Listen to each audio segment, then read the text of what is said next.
Islamic State has no borders. It's an ideology of hate that's spreading across the world from its headquarters in the city of Raqqa in Syria. It's here they plan their campaigns against all societies. But Sky News has discovered a research and development wing more sophisticated than was ever imagined. This is the former equestrian centre in Raqqa. And here they're developing a remote-controlled car. It's a prototype, scavenged and put together in their workshop.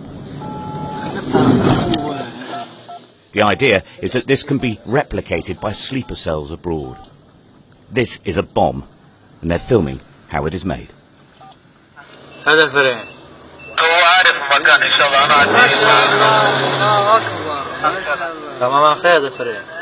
Breaking news! Some of the trainers and designers make no effort to disguise themselves. This man, one of the most hands-on, is Turkish. But Sky News has identified men from Syria, Tunisia, Egypt, Pakistan, Sudan and Somalia, undergoing training to take abroad.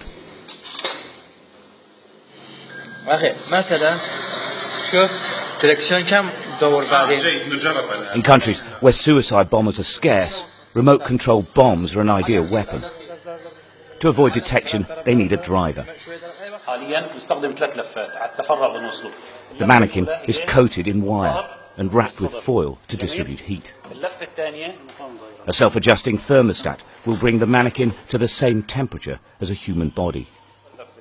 Lasers are attached to the head to create eyes.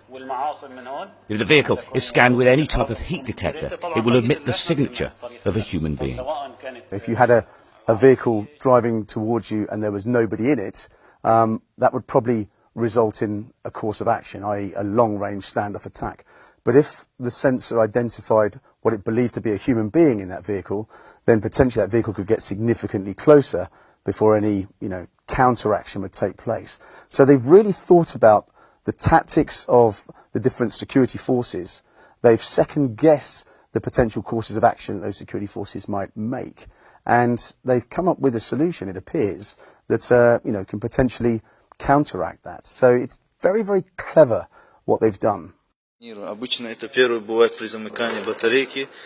this section of the video, a man explains in Russian that all types of explosive materials can be used if they have the right fuses. They have an array of materials available to make bombs. TNT, improvised missiles, and stockpiles of plastic explosives. Remember, this video is for the terror group itself. It's not the usual Islamic State propaganda. In Turkey, an Islamic State defector confirmed that a top-secret training program was known about in Raqqa, his hometown. The program, he says, was about attacking countries in Europe and further afield. أغلب الأوقات كان حسب معلوماتنا جوا كان يتم تدريس الفيديوهات هي تصويرها مو مشان الداخل، لأن بالداخل فيهم يدربون عليها بشكل علني في الداخل. كان يتم تصوير الأمور هي توثيقها مشان بالخارج، مشان مثل أوروبا، مشان مجموعات أكبر. بس أما التصويرات هي كانت تصير لمجموعات أكبر، لحملات أكثر. بس طبعا مو بالداخل، مو بسوريا ولا حتى بالعراق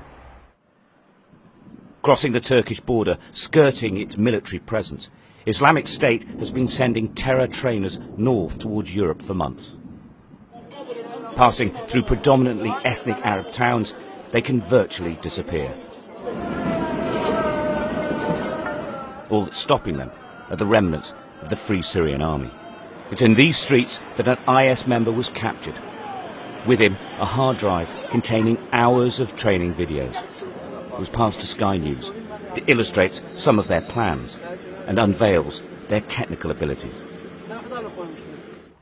What's clear is that the Islamic State is working on weapon systems and weapons that will help them to continue their war in Syria and Iraq. But more importantly, they're also developing skill sets and weapons that can carry out more spectacular attacks in other countries. In North Africa, in Tunisia, for example, in Russia, and also in Northern Europe.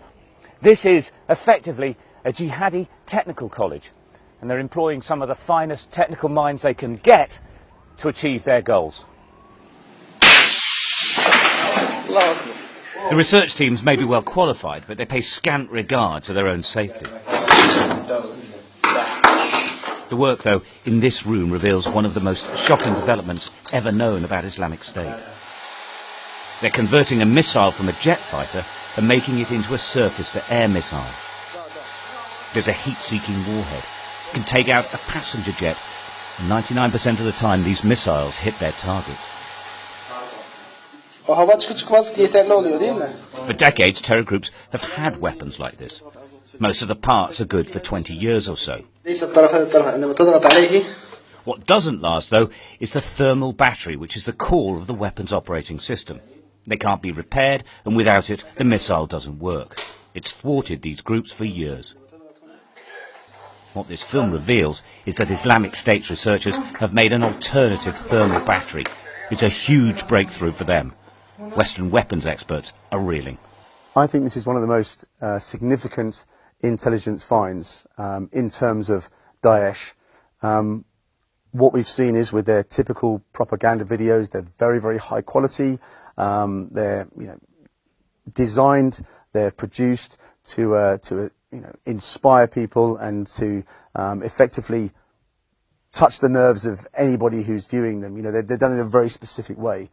With this training footage, it's very clearly purely designed to pass on information, pass on the progress in the research and development areas, and it gives us a very, very good insight into where they are now, what they're aspiring to do, and crucially, the diversity of the types of threats that we may face. So I would say it's an intelligence goldmine, really.